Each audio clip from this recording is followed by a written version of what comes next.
religiosas, tem vários missionários. Então, uma instituição que tem 2 bilhões e 2 bilhões e 100 milhões de seguidores, né, a religião católica, né, e é a maior religião do mundo e o trabalho é feito dessa forma, nos mais diferentes sentidos. Salve, salve galera do Podcast Imperial, e aí, como é que vocês estão? Tô atrapalhando esse vídeo de vocês rapidinho, só para informar, esse aqui é o nosso canal de corte, aqui é onde nós separamos os melhores momentos do nosso programa para vocês, sabe, onde tem os cortes mais interessantes, momentos mais bacanas do nosso podcast, que é de 1 hora mais ou menos. Não esquecendo, galera, rapidinho falar para vocês, pô, o nosso apoia-se lá, R$5 por mês, se quiser dar essa moral pra gente, pra ajudar a gente que tá começando aí, né, no podcast, né, no YouTube. E outra coisa, tem um desafio pra vocês, tá? Coisa rápida, hein? Desafio. 2.500 palavras em inglês em 2 meses. Tu consegue decorar, memorizar? Tem um estudo aqui de Harvard que ensina a memorizar um cursinho, 2.500 palavras em 8 semanas de inglês. Promoção, link aqui abaixo. Abraço, galera. Daquilo que é o normal, né, que nós chamamos isso de doutrina. Então, qual o resultado? Ele coloca pessoas que o auxiliam ao redor do mundo, que são os bispos. Ao redor do mundo, hoje em dia, são mais ou menos uns 3.500 bispos, eu sou um deles, né? No mundo inteiro são 3.500 bispos.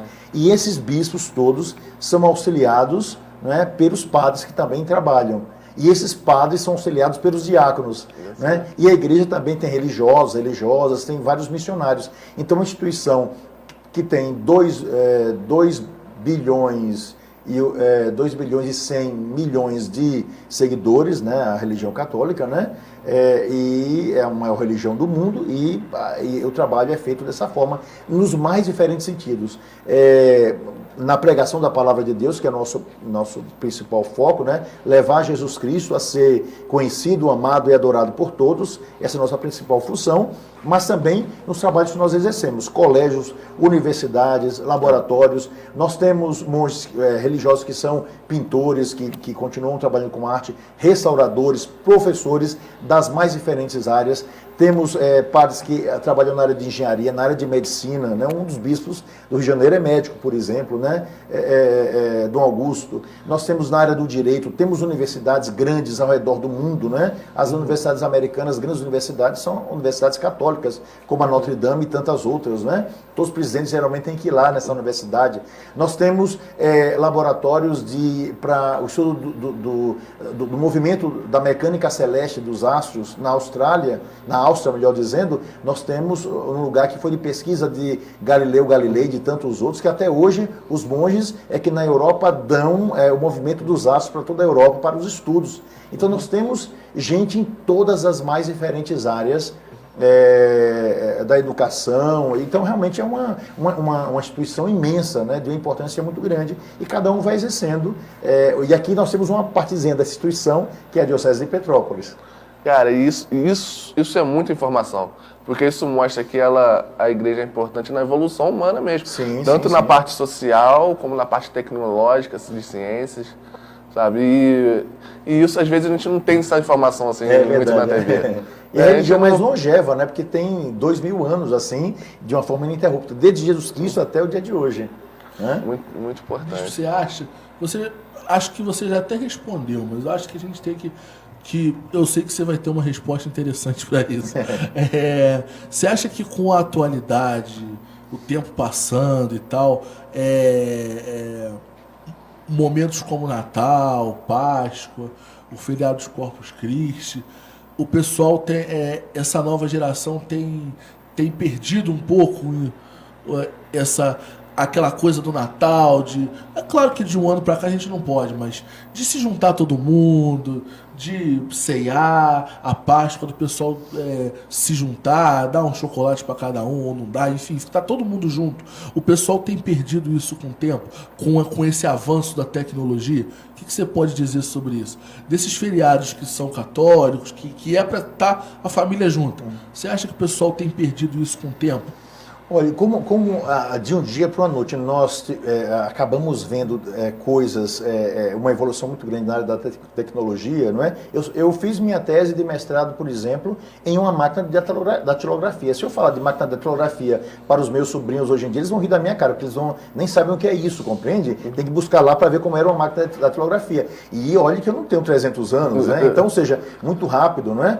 Eu nunca podia imaginar e sempre achei que era bobagem, era mentira, alguém dentro de um carro, como tinha lá o filme de 007 falando com o telefone dentro do carro, o carro andando, isso não é impossível, né?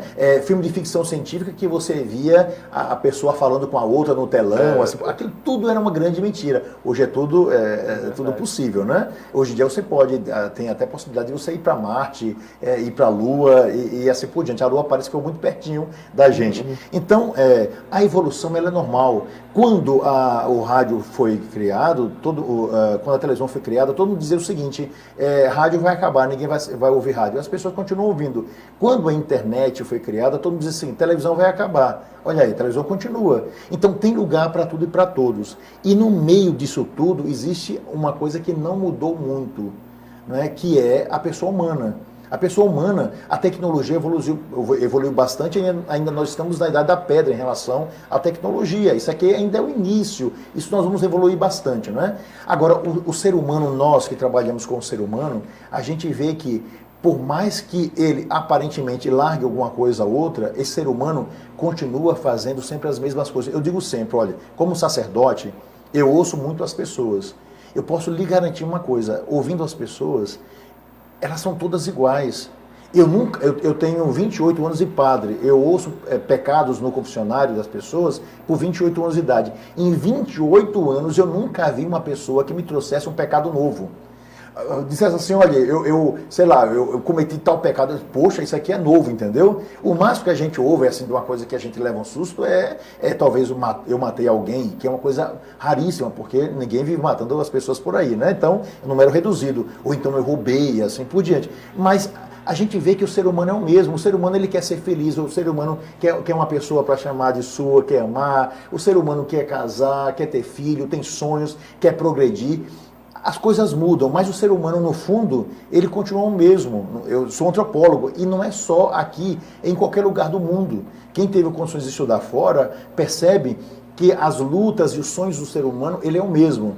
Então, tem um determinado momento da vida, geralmente ali entre 17 e 40 anos de idade, a maioria das pessoas se afastam de tudo, porque a gente se acha muito bom, compreende? A gente é forte, tem que trabalhar, tem que botar comida na mesa, tem filho, tem estudo, eu sonho com isso, todos nós sonhamos muito, então a gente se afasta. Mas depois de um certo tempo, quando você já realizou boa parte dos seus sonhos, então, geralmente, nesse período, para quem não teve uma continuidade religiosa, não é isso que vai acontecer com você, Fábio? Você vai dizer o seguinte, poxa, eu não sou tão forte quanto eu imaginava. Poxa, eu preciso desenvolver um lado meu que eu deixei adormecido. Poxa, eu preciso olhar, já olhei muito para a terra e já consegui vencê-la em muitos pontos. Eu preciso olhar mais para o céu. Por isso é que nas igrejas, a maioria das pessoas são pessoas que estão acima dos 50 anos e pessoas que têm abaixo dos 17. Temos pessoas ali no meio também, mas a maioria é um pessoal que no início busca e no depois, porque nesse período está tão preocupado com tanta coisa, com o namoro, com isso, e gozar a vida, de aproveitar bastante, que você esquece muito essa parte transcendental. Mas depois você percebe que você não conseguiu todas as respostas, que você não era tão forte, você percebe que está faltando alguma coisa, que é a ligação com o transcendente. Então é um momento da graça em que a pessoa geralmente volta, né, para essa parte mais espiritual, né, já teve os seus filhos, já realizou muitos seus sonhos e começa a perceber a fragilidade. Então, respondendo aquilo que você está dizendo, eu fiz um rodeio aqui para chegar lá, Felipe, veja só, eu acho que as coisas mudam, mas elas continuam, porque o coração humano, por mais que não queira, ele continua buscando o transcendental. E é interessante, né, nos últimos anos, as religiões, ao invés de caírem em número de fiéis, ela aumentou. Por exemplo, a Igreja Católica. No Brasil, a diminuição a mudança religiosa. Né? A pessoa passa a vez ser católico para ser evangélico. Agora nós temos um número de pessoas voltando. Às vezes a pessoa vai para outra religião, fica sem religião. Bom, mas o que é certo é que no mundo houve um aumento, dados da ONU, de 15% em 2020, são os dados de 2020, né, um censo mundial, houve um crescimento religioso de 15%.